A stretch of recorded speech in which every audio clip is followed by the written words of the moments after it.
एक बार की बात है, सूरजपुर नामक एक छोटे से गांव में एक बुजुर्ग व्यक्ति नाम हरि सिंह रहता था। वह बुजुर्ग व्यक्ति, जिसका चेहरा झुर्रियों से भरा था और सफेद दाढ़ी लंबी, पुराने फटे पुराने कुर्ते पायजामे में हमेशा दिखता था, अपने पुत्र से बेहद व्यथित था क्योंकि उसका पुत्र अत्यंत आलसी और निकम्मा था। वह कोई कार्य नहीं करता था और बस गांव में यहां वहां भटकता रहता था। कभी दोस्तों के साथ गपशप करता, कभी नदी किनारे बैठकर समय बर्बाद करता। उसकी आंखों में कोई महत्वाकांक्षा नहीं थी, बस एक सुस्ती भरी उदासीनता। हरि सिंह को यह देखकर दिल में गहरा दर्द होता था क्योंकि वह खुद जीवन भर मेहनत करके गुजारा करता रहा था और अब बुढ़ापे में पुत्र पर निर्भर होने की उम्मीद टूट रही थी।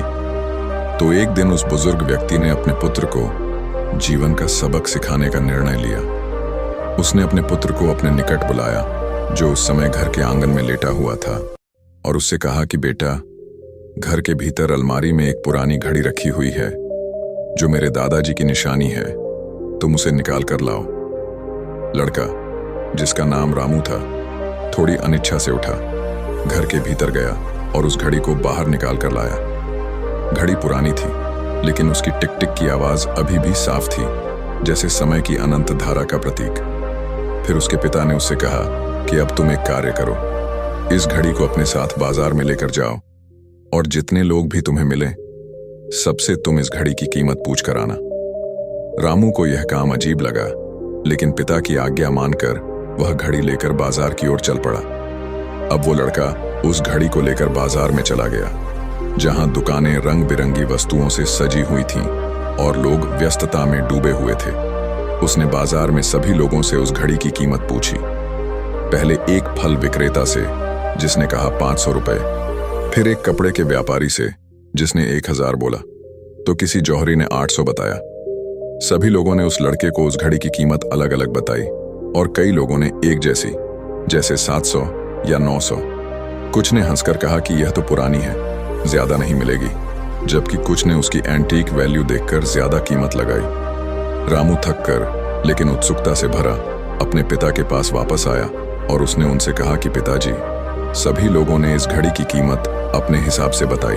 किसी ने 500, किसी ने 1000, तो किसी ने 800। हरि सिंह ने गहरी सांस ली और अपने पुत्र से कहा कि बेटा, ठीक है, घड़ी को तुम अलमारी में रख दो और जाओ। रामू को लगा कि पिता कुछ छिपा रहे हैं, लेकिन वह चुपचाप चला गया।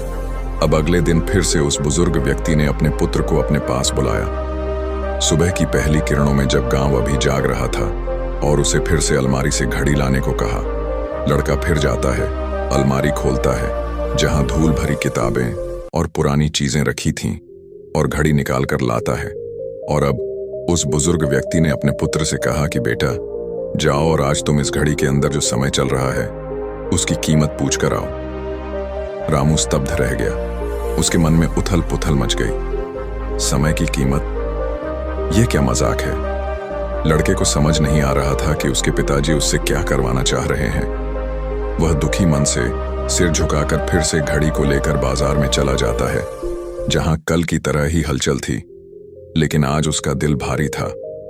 वह सभी लोगों से उस घड़ी के अंदर जो समय चल रहा था उसकी कीमत पूछता है। लोगों को लगता है कि इस लड़के की मानसिक स्थिति ठीक नहीं है। कल यह घड़ी की कीमत पूछने आया था और आज समय की।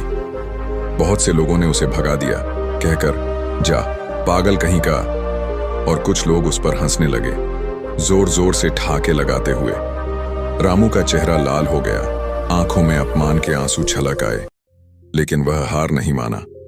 अब लड़का परेशान हो जाता है और सोचता है कि यह मेरे साथ क्या हो रहा है, क्यों पिताजी मुझे ऐसी मुसीबत में डाल रहे हैं। तभी वह आखिरी बार एक बुजुर्ग दुकानदार की दुकान पर जाता है, जो एक छोटी सी किताबों की दुकान चलाता था, व्यस्तता में किताबें संभालते हुए।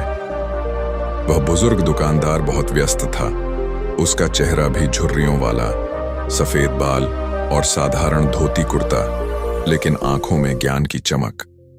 वह लड़के का सवाल सुनते ही समझ गया कि लड़का उससे क्या पूछना चाह रहा है।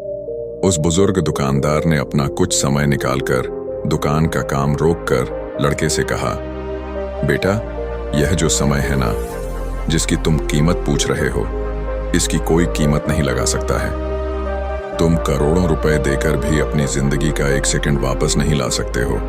इसीलिए इस समय का सही उपयोग करो। समय की एक अच्छी बात है और एक बुरी बात है। बुरी बात यह है कि समय गुजर जाता है जैसे नदी की धारा, कभी रुकती नहीं। और अच्छी बात यह है कि तुम उसे किन चीजों में गुजारते हो यह तुम्हारे हाथ में होता है। क्या तुम उसे सपनों में लगाओगे या आलस्य में?